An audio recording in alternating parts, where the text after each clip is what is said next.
Burns. And Burns taken down by Smythe. Mr. Wallace is going to have a word with Smythe about this. Frankie Burns has been in the wars. Sir Smythe on the right there, the Irishman in his 7th season with Exeter, the man who brought him down. And now with only a couple of minutes remaining in this first half, Manchester United have a free kick. It's a fair way out, about 30 yards out, close to the touchline. Sartori to Frankie Burns. Best. Tackled by Brian Sharples. The ball is over. It's a good one. And it's Fitzpatrick again. It's in the net. Fitzpatrick it is who came flatting through with only 1 minute left in this first half. That's a shattering blow for Exeter City, who've been holding Manchester United right through the half. Fitzpatrick came through beautifully to put that ball in the net. 1-1 the score. Only a minute plus probably a minute or two of injury time. So Manchester United have evened the score right on the whistle of half-time. And that's the goal they need, because if they got in a goal down, they would have been in trouble, I think. Keith Harvey. Long one back by James. This is Frankie Burns. Now will that goal give Manchester United the confidence to get the fullest value of the authority and the skill that they do obviously possess? This is Brian Kidd down on the left wing. And this floating ball, and it was almost there. It's still in play. Well, there was a little mix-up in front of that Exeter goal, and for once now Exeter City are not looking so composed. We are now in injury time in the first half.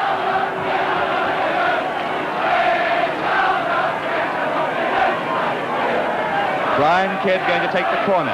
We're in injury time now in the first half. Fitzpatrick.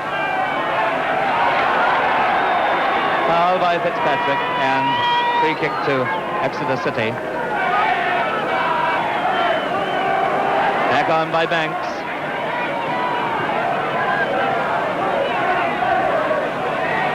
This is Kidd.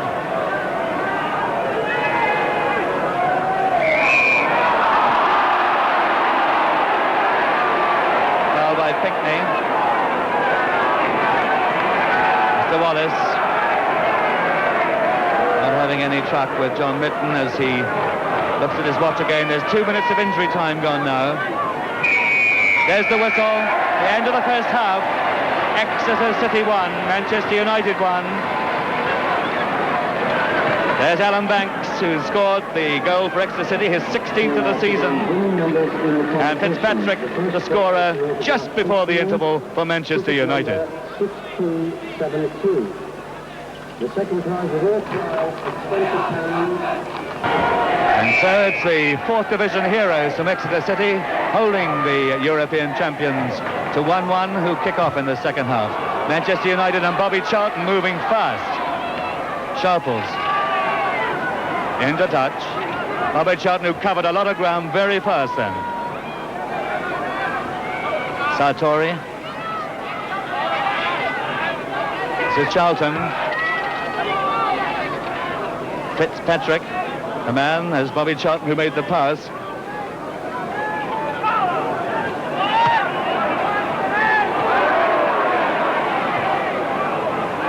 This is Sartori. Brian Kidd.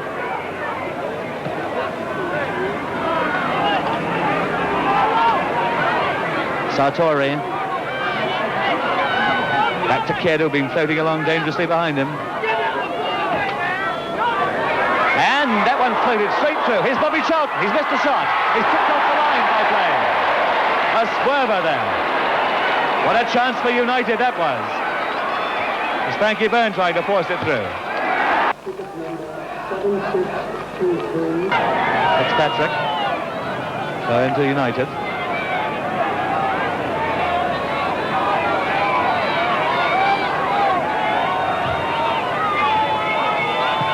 Done.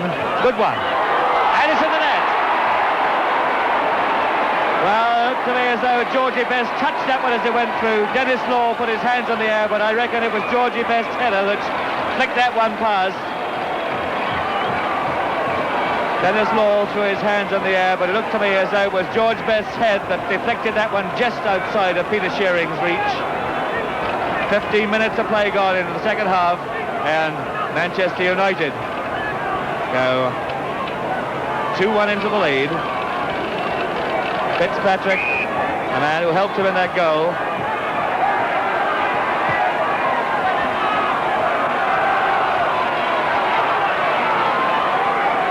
This is Sartori.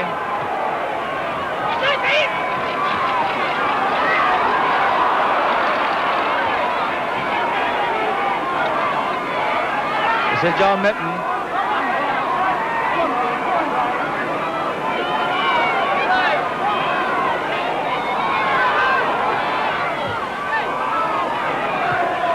Fitzpatrick now. Best again. Fitzpatrick. There's Best. And it's come loose. Dennis Law with a shot. And this time it's in the net from Brian Kidd.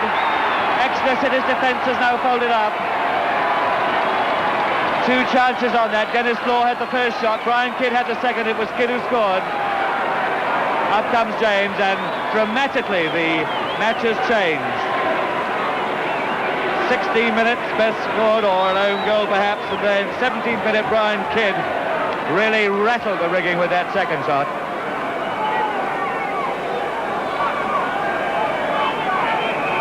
Well, Exeter City, who done so well, suddenly collapse there and concede 2 goals in a minute. 1-3, Manchester United in the lead.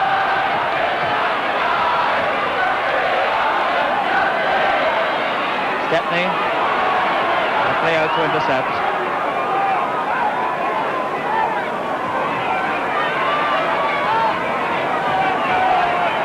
This is Best again.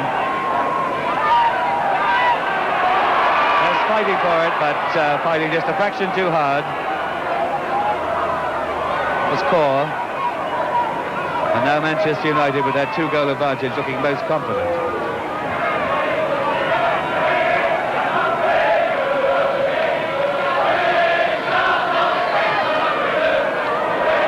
Come Exeter City. To Mitten. Through to Mike Bolton. Balls in the Banks. And he starts clearing it.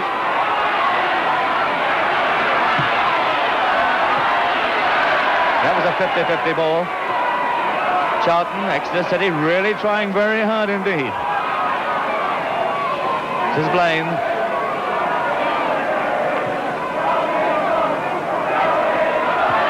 Shot by Harvey.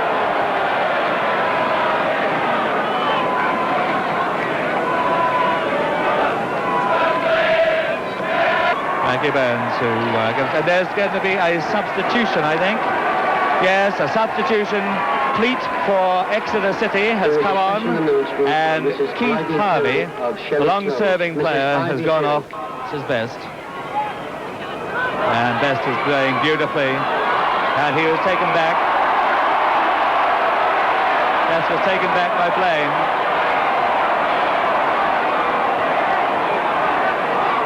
Certainly didn't appear to be a deliberate foul under any circumstances, but it certainly slowed up Best to an absolute trot. Jack Crompton is going to carry Best off, and it looks as though perhaps David Sadler will be coming on. A good clearance by James. That's Blaine. Pleat being forced away into the corner. Just too far. The referee, Mr. Wallace, looking at his watch. We've had 2 minutes of injury time now.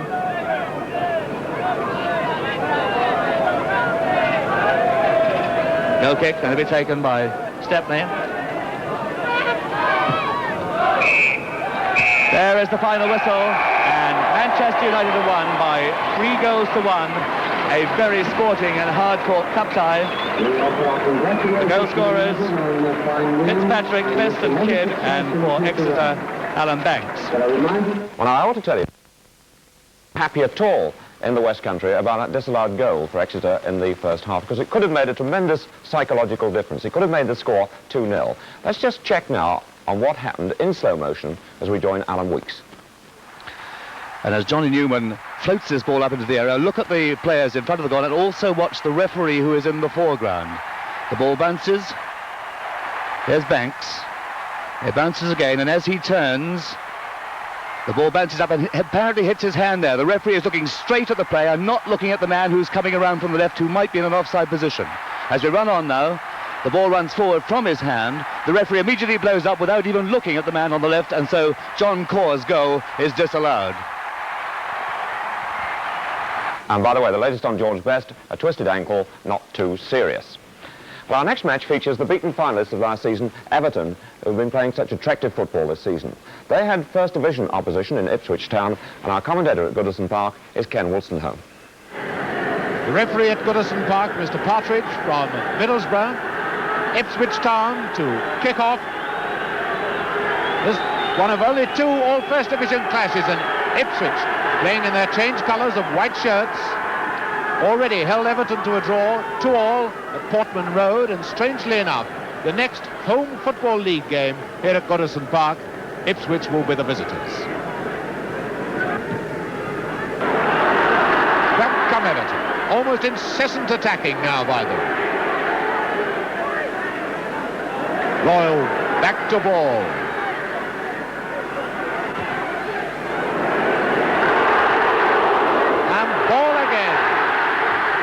This must be in Royal, a goal! A great one by Joe Royal. 29 minutes. Alan Ball, the creator. And Joe Royal has scored.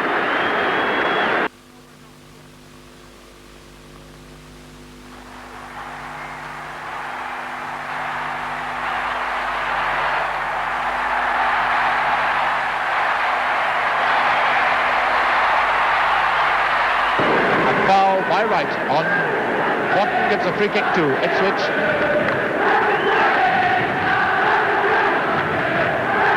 Well, that's got the Goodison fans a bit noisy now, with just a quarter of an hour of this first half left.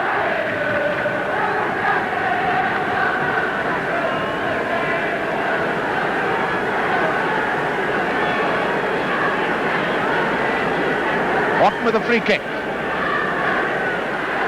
And Crawford hitting the post.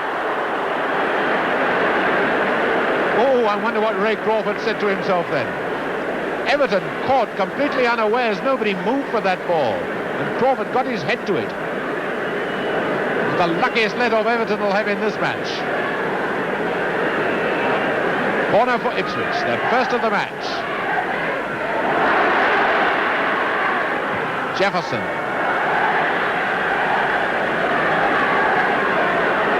Morrissey for Everton.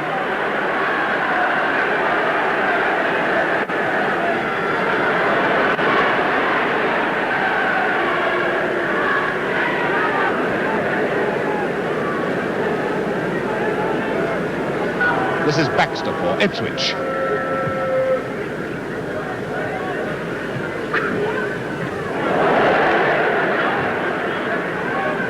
Number 3, Horton.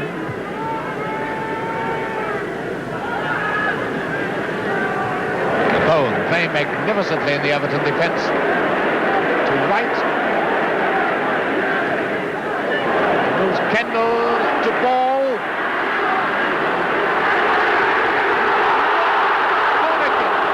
What a break though by Ball. Beautiful football. Right, Kendall and Alan Ball. And a fine save by Best. Really was magnificent to watch. Royal, and a goal by Hurst. Oh, that one was slotted through the eye of a needle. 3 minutes to go before half-time. Hurst the scorer.